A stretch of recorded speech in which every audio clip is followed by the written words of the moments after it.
Cláudio Dantas, diretor de José Neumann e opinião Pinto.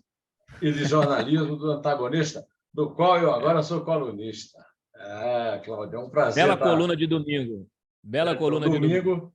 Domingo eu escrevi a edição. A edição do Antagonista é demais. Os caras botaram uma foto do Lula cumprimentando o Arthur Lira. É um artigo meu da coluna do Antagonista sobre o orçamento secreto. E o título é o seguinte: e o nome disso é corrupção. Isso aqui é edição, hein? Olha aqui. Tem que valorizar o material. Pô. Nesse artigo eu citei esse livro aqui. Ó. Quando eu publiquei, você tinha 17 anos. Então, Opa. Isso aqui, eu vou lhe mandar um exemplar para você. Olha, começa aqui, Cláudio, pela epígrafe. A epígrafe é de Dona Clarice Lispector. Ô, Neumann, deixa eu fazer aqui um parênteses. Já que você tocou que eu tinha 17 anos, já era seu fã, e olha como é que é a vida, né? Hoje você está aqui trabalhando como colunista no veículo que eu estou dirigindo, e assim, é muito bacana, e assim, realmente, eu só tenho de agradecer a essa possibilidade. Fiquei muito feliz desde o momento que você topou vir trabalhar com a gente, fazendo esse papel, escrevendo semanalmente. Você vai estar também na super live da gente no dia da posse aqui, junto com os outros colunistas. Então, assim, é muito bacana, eu fico muito agradecido e fico feliz que a vida proporcione esse tipo de encontro. Eu estou pensando se não vou processar vocês, porque quem se considera antagonista aqui sou eu. Sempre fui. Quando você tinha 17 anos, eu publiquei esse livro, Veneno na Veia. É o que se chama um roman à clé, né? Um romance de fatos reais com personagens de nomes trocados. Mas você vai se espantar com isso que eu mostrei aqui, ó, que é difícil de ler, mas eu vou ler para você. Se há algum crime novo que a humanidade ainda não cometeu, esse crime novo será aqui inaugurado. Título do texto, Brasília. Autora do texto, Clarice Lispector. Aí eu fui falar no seminário de literatura em Campina Grande, numa conferência chamada Romance de Gancho. Romance de Gancho, né? Literatura e realidade, né? Nossa Clarice poeta, né? Não é poetisa, não, é poeta. Poeta. Não, aí me liga o Ariano Suassuna e diz assim: ô, Zendeu, é verdade que o Auger escreveu o seguinte: este não é um romance de aventuras, é um romance de nossa desventura. Eu disse, eu falei isso num seminário lá em Campina Grande sobre um romance que eu lancei sobre os anões do orçamento. Ele disse, rapaz, tu deixa eu usar isso aqui como epígrafe no terceiro capítulo do meu livro, do romance que eu vou lá. No fim, o romance foi lançado póstumamente, mas a frase está lá, abrindo. Ele disse, é o capítulo sobre a morte do meu pai, a morte do João Suassuna. Né? Você acha que foi inaugurado um novo tipo de crime, ou ele apenas, com orçamento secreto, ou ele apenas, digamos, reciclou o crime velho dos anões do orçamento? Aqui o orçamento secreto é uma espécie de reciclagem, é como se fosse assim, a gente evolui na tecnologia, né, da corrupção no Brasil. Eu até, aproveitando tempos de futebol, recomendo a todos que estão aí tristes que o Brasil foi eliminado, que assistam FIFA Uncovered, que é uma série da Netflix que mostra a corrupção na FIFA e como que nós, brasileiros, inauguramos essa corrupção com o João Avelange. Quer dizer, o quanto a gente é capaz de exportar esse nosso bem, que é quase imaterial, né?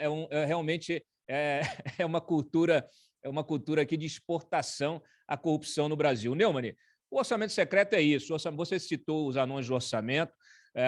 O orçamento secreto é uma evolução daquele crime passado. Aliás, crime que se repetiu diversas vezes. Eu costumo sempre falar que o nosso leitor e o nosso eleitor, infelizmente, ele acha esse tema de orçamento um pouco árido, né? Então, eu nem reclamo quando alguém da imprensa coloca aí essa manchete orçamento secreto, foi o Estadão que inaugurou isso. A gente até já apurava isso como emendas extras, né? Mas eles foram muito felizes em envelopar isso e vender para o leitor como orçamento secreto, para ver se o pessoal começa a se debruçar sobre aquilo que é mais importante. É a peça orçamentária, vamos dizer assim, é o ato inaugural de uma legislatura, de um governo e da própria república e da democracia, porque é ali que estão, vamos dizer assim, concentradas todas as expectativas da sociedade, as políticas públicas materializadas justamente na forma de repasses orçamentários para ministérios, para setores, etc., e através das emendas parlamentares, emendas que, vamos dizer assim, elas empoderam os nossos deputados e senadores com esse papel maravilhoso de intermediador, né, do dinheiro público, dinheiro que é coletado por impostos e que deveria retornar para o cidadão como bens e serviços, infraestrutura, retornar de maneira a tornar a nossa sociedade mais desenvolvida e próspera, que no final das contas é isso que queremos. Então, infelizmente, essa intermediação é que atrapalha todo o processo, porque não são só os deputados que fazem essa intermediação, nós temos lobistas, nós temos prefeitos, nós temos empresários, e o dinheiro do pagador de impostos vai ficando pelo caminho em comissões, né? Comissões para cá, comissões para lá, até que sobra muito pouco, e quando muito esse dinheiro é aplicado, normalmente em obras superfaturadas, naquelas obras de pavimentação que só tem a capinha do asfalto, né? Que não é nem asfalto, é aquele piche cimentício. E, enfim, os exemplos abundam aí na nossa história. Você citou anões de orçamento.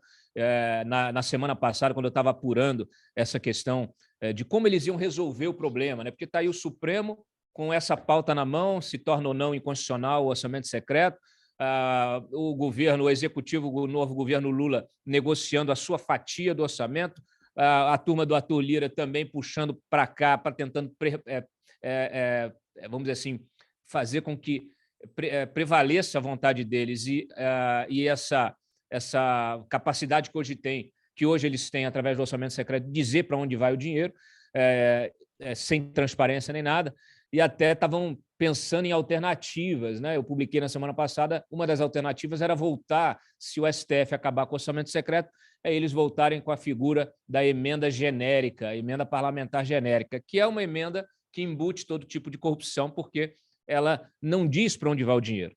Ela diz apenas o valor e aquilo é para, sei lá, para apoio à infraestrutura, apoio ao desenvolvimento da agricultura, apoio. Então, apoio pode ser qualquer coisa, né? E, em função disso, eles usam o escândalo das ambulâncias, que também é um outro histórico, se apoiou muito nesse tipo de recurso, usar emendas genéricas. Então, infelizmente, os nossos parlamentares, nossos políticos, de maneira geral, eles estão sempre dedicados a evoluir, mas evoluir na forma de retirar esse dinheiro do seu bolso, do meu bolso, para o bolso deles. Em 1994, você morava onde? No Rio de Janeiro, morava onde eu nasci. Eu sou nascido, eu sou carioca da gema, nascido em São Cristóvão, no Rio de Janeiro, cresci em Jacarepaguá, na Zona Oeste, ali pertinho da Cidade de Deus, muito conhecido aí. Mas você não estava em Brasília ainda. Mas em Brasília... 94, não. Eu cheguei a Brasília em 2004, um ano depois da posse do Lula. E você, ao chegar em Brasília, você se deparou com que crime novo, a respeito do qual fala a Clarice Lispector na epígrafe aqui do meu livro? Você chegou em Brasília, você tinha um crime novo aí, né? Qual era o crime da época? Era o mensalão, era a compra da base parlamentar, feita aí com muita habilidade pelo nosso líder de esquerda mais popular da história, como você gosta de escrever. O líder de esquerda mais popular da história, ele foi condenado em vários processos e conseguiu, assim, bypassar, digamos, graças à ajuda de amigos nos tribunais superiores, as punições. Os processos foram adiados, vão terminar em prescrição, mas estão aí em aberto. Aí veio, você já estava em Brasília, já estava no antagonista, e veio o Jair Messias Bolsonaro. E o Jair Messias Bolsonaro veio dizendo mais, para mim, o maior slogan da política brasileira em todos os tempos, mais Brasil e menos Brasília. E aí, ele, na sua opinião, Cláudio, na sua opinião não, na sua informação, do que você pesquisa aí, quem é o dono do orçamento secreto? É o Poder Executivo de Jair Messias Bolsonaro ou o Poder Legislativo de Arthur Lira e Rodrigo Pacheco? Sem dúvida, é o Legislativo. É como se fosse uma compra indireta de apoio, né? O mensalão era uma compra direta e o orçamento secreto é uma compra indireta. Para eles não colocarem a digital da corrupção, o que eles fizeram? Eles permitiram ao Congresso alocar recurso. O Congresso alocar e executar o recurso através dessas emendas, né, RP9. Como é que funciona isso? Essa RP9 era uma emenda de ajuste orçamentário. Ela constava, só para o pessoal entender, né? As emendas elas têm lá uma rubrica técnica, né? RP1, RP2, RP7, RP9, e a RP9 era uma emenda de ajuste orçamentário. Eu me lembro bem, porque na ocasião, foi logo quando o Guedes, ainda no final de 2019, começou a negociar com o Congresso sobre essa baliza, né? Mais Brasil, menos Brasília, e ele estava muito insatisfeito porque não tinha o recurso suficiente para investimento. E eu me lembro que eu acompanhei, cobri bem os bastidores dessa negociação. E você estava onde, Cláudio? Você estava onde quando cobriu? Já estava no antagonista? Sim, em 2019. O antagonista eu estou desde o início de 2015, né? Então, os últimos 7 anos aí dedicados a esse jornalismo independente. Eu que já passei pela imprensa tradicional comercial, tenho orgulho de dizer que hoje publico tudo que eu quero, né? Coisa que é diferente em muitos veículos. Mas voltando aqui ao nosso tema do orçamento, a origem dessa balbúrdia, né? Dessa distorção, dessa deturpação da peça orçamentária, né? Quando você tem ali o Guedes negociando com o Congresso, eles ainda estavam muito naquela linha de querer fazer o que achasse que dava para fazer, sem se entregar ao Centrão, etc. E tal. Aí o Congresso, o Centrão, acabou marcando posição, riscou no chão e falou assim: ó, daqui você não passa, porque quem decide isso somos nós. E aí entra uma figura, que é o Domingos Neto, que era o relator do orçamento na ocasião. O orçamento ele é relatado por um deputado, por um senador a cada exercício, né? Porque é uma comissão mista, a comissão do orçamento. E o Domingos Neto, que pouca gente sabe, é não diria um operador, mas é um apadrinhado do Gilberto Kassab, né? O homem que hoje está lá vai ser secretário do Tarcísio, ao mesmo tempo está emplacando gente aqui no governo Lula.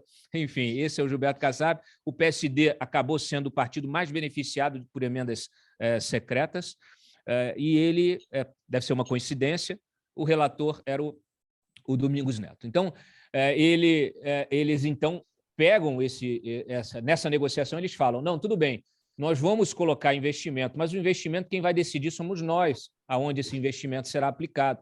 E como é que nós vamos fazer isso? Nós vamos pegar essa rubrica, vamos colocar aqui dentro e vamos passar a utilizar isso. Qual é a grande diferença? Quando você constrói e elabora uma peça orçamentária, a lei orçamentária, você precisa indicar os parlamentares nas suas emendas, sejam elas individuais ou coletivas, eles precisam indicar a aplicação desse recurso, o valor, a aplicação, a descrição, a justificativa disso, numa coisa chamada espelho de emenda. Nesse caso da rubrica, ela dispensava o espelho da emenda. Então, o que acontecia era uma negociação boca a boca com os líderes parlamentares, os seus líderes com as suas bancadas, com os seus deputados, e eles, então, pegavam o dinheiro, cada um repartia para cada um, né? Cada um ficava com um mote aí, com um valor, e esse valor o próprio deputado depois informava ao ministro da pasta que precisava executar, tipo o MDR, Rogério Marinho, agora candidato aí à presidência do Senado. Olha, o meu valor aqui para mim é o valor de tanto, que já está negociado, você precisa mandar para a Codevasf, que lá na Codevasf a gente se resolve. E passou a ser feito assim, né? Compra de trator, pavimentação, não sei o quê. Aí entra o Maranhãozinho negociando com outros parlamentares o balcão de vendas de emenda, que é uma coisa que ainda não foi investigada devidamente. Tem uma ou outra investigação, mas está em sigilo, envolve foro privilegiado e está lá na mão do Lewandowski, mas virou realmente um carnaval. É o maior escândalo de corrupção da história. A gente achava que era o Petrolão. Peraí. Da história da humanidade. Da humanidade. Não é da história do Brasil, né? Da história. Você conhece algum país? Você que é o cara que mais entende disso no Brasil, você conhece algum país que tenha praticado algo parecido com isso? Eu posso dizer que é o maior escândalo de corrupção de uma democracia, né? Porque nas ditaduras a gente não tem acesso aos valores, né? Se eu imaginar que as informações relativas ao Vladimir Putin, dizendo que ele é mais rico do que o Elon Musk, então a gente não tem como confirmar essas informações. Mas aqui, pegando o exemplo de Cuba, dos irmãos Castro e tal, a gente pode chegar a alguma estimativa. Mas o fato é o seguinte, numa democracia, o que se tem notícia, que a informação precisa via público, precisa ser investigada, esse de fato é o maior escândalo já registrado, né? E por que é o maior escândalo já registrado? Ele ainda não foi mensurado do ponto de vista do dinheiro desviado. Por quê? Porque ele pulveriza pelo país e isso dificulta muito a investigação. Mas pelo dinheiro movimentado, está muito claro que é. Por quê? Nós estamos falando aí, a última estimativa que me passaram foi de 64 bilhões em 3 anos. 64 bilhões de reais em 3 anos, que foi dinheiro liberado através dessas emendas secretas. Então, agora, a gente vai conseguir mensurar, a gente vai conseguir investigar? Acho muito difícil. Talvez aí com o Ministério da Justiça na mão do Flávio Dino, que agora quer colocar o COAF de volta no Ministério da Justiça, não podia com o Moro, mas com ele pode, né? Então, assim, talvez a gente tenha alguma investigação, mas ele diz que não vai perseguir ninguém. Eu acho muito difícil ele investigar, porque, afinal de contas, a gente não está falando de bolsonarismo, a gente está falando de um sistema que tem o Centrão como a grande base, vamos dizer assim, o grande estamento político e burocrático, que envolve também a burocracia estatal, de manutenção do poder, né? Então, mas assim, é realmente um esculacho absoluto com o pagador de impostos, com o eleitor, nosso leitor e, finalmente, aquele que sustenta essa máquina toda, né, Eumani? Eu queria introduzir aqui na nossa conversa o seguinte: a falta de vigilância, a falta de coragem. Porque, olha, durante todo esse tempo, acreditou-se que o PT estava enterrado por causa do Petrolão e que o Lula só ressuscitaria na política se ele pedisse desculpas pelo crime cometido, se assumisse. Está aí o Lula dizendo que é inocente, não foi inocentado, não pediu desculpas e não é que ele está se apropriando do orçamento secreto, ele está concedendo pelo menos um prazo de mais 2 anos aos praticantes desse grande roubo, né? Então, você falou aí do Flávio Dino. O Ministério da Justiça é um dos que está agora sob controle do Flávio Dino, ex-governador do Maranhão. A Procuradoria-Geral da República, na mão de Augusto Aras, que foi nomeado por Bolsonaro, mas é petista. O pai dele era assessor do Chico Pinto, que você não conheceu, mas era um grande líder da esquerda aí na Câmara, lá da Bahia. E o Supremo não são apenas os que foram nomeados agora. O Supremo Ou você discorda de mim? O Supremo faz um corpinho mole a respeito. Esse negócio já devia ter sido proibido, não era não? Não tem, não há porquê, não há nada que justifique essa postura leniente, né, do Supremo. A Rosa Weber só colocou em votação agora, ainda não foi nem votado na semana passada, ainda nem começou a votação, o julgamento, efetivamente, né, colocou em julgamento. Só o Ministério Público se manifestou, os ministros ainda, nem o relator se manifestou, a relatora, no caso, que é ela mesma. O fato é que assim, o Supremo já tinha se posicionado sobre isso, pedindo transparência. O que era transparência? Você identificar justamente para onde foi cada dinheiro, né? Quem mandou, quem pediu e para onde foi remetido cada dinheiro. Aí, a partir dessa decisão inicial, liminar do Supremo, o Rodrigo Pacheco e o Arthur Lira demandaram os parlamentares para que encaminhassem, então, olha, quem pediu RP9, envie para nós os pedidos que foram feitos ao Ministério, mas envie para nós que nós vamos sistematizar e colocar dentro do processo. Mas isso não é transparência. E a resposta foi? A resposta deles foi... né? É isso. Um fingindo que está fazendo, outro fingindo, um fingindo que está cobrando, outro fingindo que está cumprindo. No final das contas, eles colocaram dentro do processo, não mudou nada a forma que isso é publicado. Muitas dessas informações elas continuam, vamos dizer assim, superficiais. É muito curioso, Neumann, porque é o seguinte, quando nós publicamos pela primeira vez esse assunto, antes do Estadão, alguns meses antes do Estadão, nós publicamos aqui, o que a gente tinha era emendas extras. Mas não havia ainda, quer dizer, era uma coisa meio estranha, porque a gente começou a apurar, eu tinha 2 repórteres aqui que trouxeram esse tema, e na mesma hora me chamou a atenção, eu falei, mas o que é esse? O que é emenda extra? Porque emenda extra era o termo que era usado dentro do Congresso ali. Eu falei assim, não, é porque eles estão liberando crédito orçamentar, crédito suplementar, né? Então, esse crédito suplementar ele vai ser distribuído através dos pedidos dos parlamentares para emendas e tal, não sei o quê. Então, é emenda extra. Então, na minha cabeça, eu falei assim, pô, tudo bem, emenda extra em função do crédito suplementar. Fazia sentido. Aí, eu pedi, olha, tudo bem, então vamos pedir ao Congresso, vamos pedir aos ministérios as relações dos emendados, né, dos nossos parlamentares, com os valores e pedidos de cada um para a gente saber para onde foi o dinheiro e quanto. E aí foi muito curioso, porque assim, o Ministério, o MDR do Rogério Marinho, na mesma hora falou assim, não, a gente não tem o controle disso. Eu falei, pô, como assim não tem controle de um orçamento? Como não tem controle de execução orçamentária?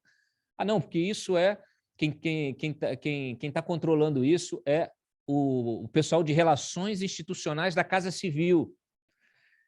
Olha só, né? Tinha um tal de Jonatas lá, ainda não sei se ainda está lá, que é um outro rapaz muito ligado aí à turma do Ciro Nogueira, que é do PP do Arthur Lira, enfim, é a mesma turma. Aí a gente entrou em contato com a Casa Civil, cobrou da Casa Civil. Não, a gente não tem o controle disso. Aí, pronto, aí a gente publicou as primeiras matérias, falando assim, olha, o controle, o governo está executando emendas extras em função de créditos extraordinários, né? E eles não têm controle sobre isso. Essa foi a primeira denúncia. E aí o Estadão fez muito bem o trabalho, pediu, pela Lei de Acesso à Informação, as relações. A partir daí começou. Eles publicaram a matéria, a gente depois voltou à pauta. São tantas coisas em Brasília que a gente tinha deixado para trás esse tema, voltamos. E aí a imprensa inteira entrou nisso, embarcou e tal.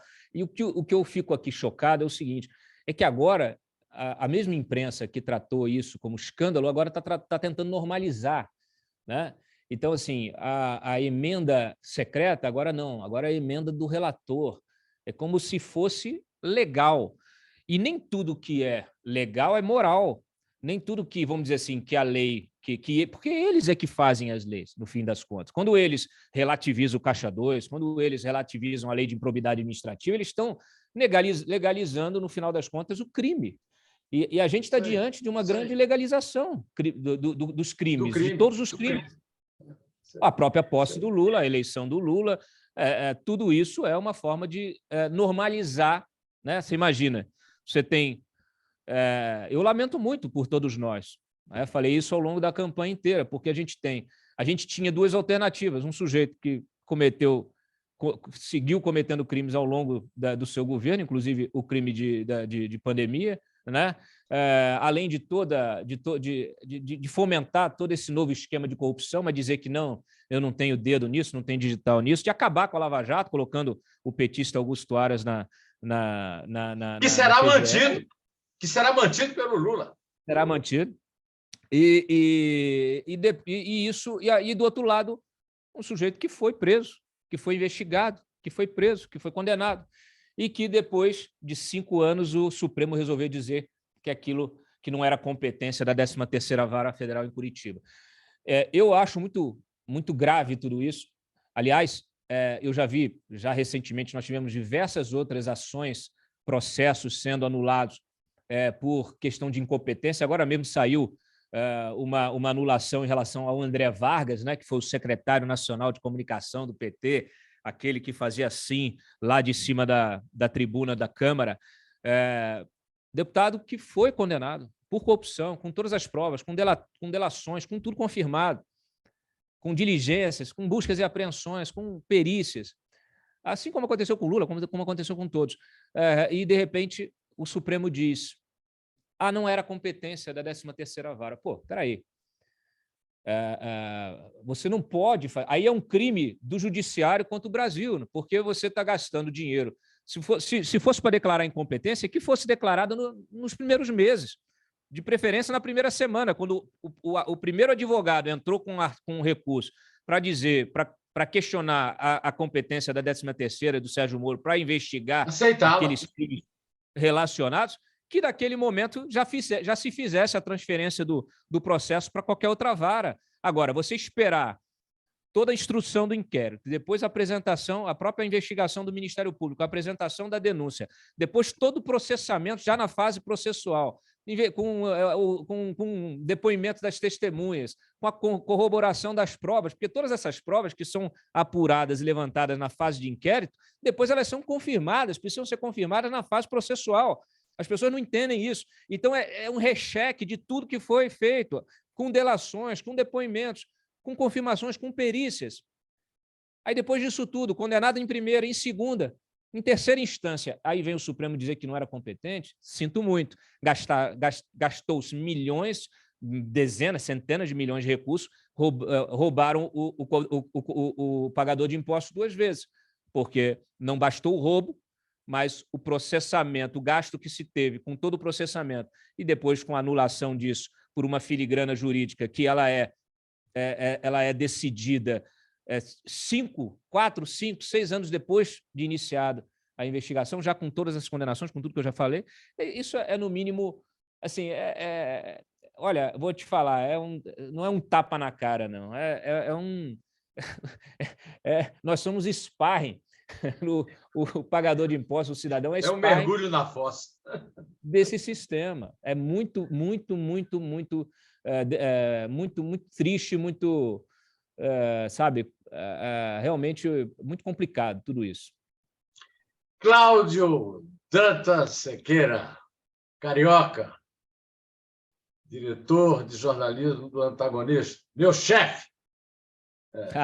Imagina. Foi um prazer enorme tê-lo aqui na sala. Eu sou um colaborador meu, sou um colaborador seu. Isso aí. E voltaremos a conversar, porque temos muito assunto, mas o tempo acabou e os assuntos continuam, né? E haja confirmação da Clarice, né? Viva a Clarice Lispector! Abraço, Viva Clarice, obrigado. Obrigado por você ter me cedido meia hora aí do seu tempo, tá? E vamos à luta. Grande abraço. Vamos antagonizar por aí. Grande abraço. Tchau. Tchau.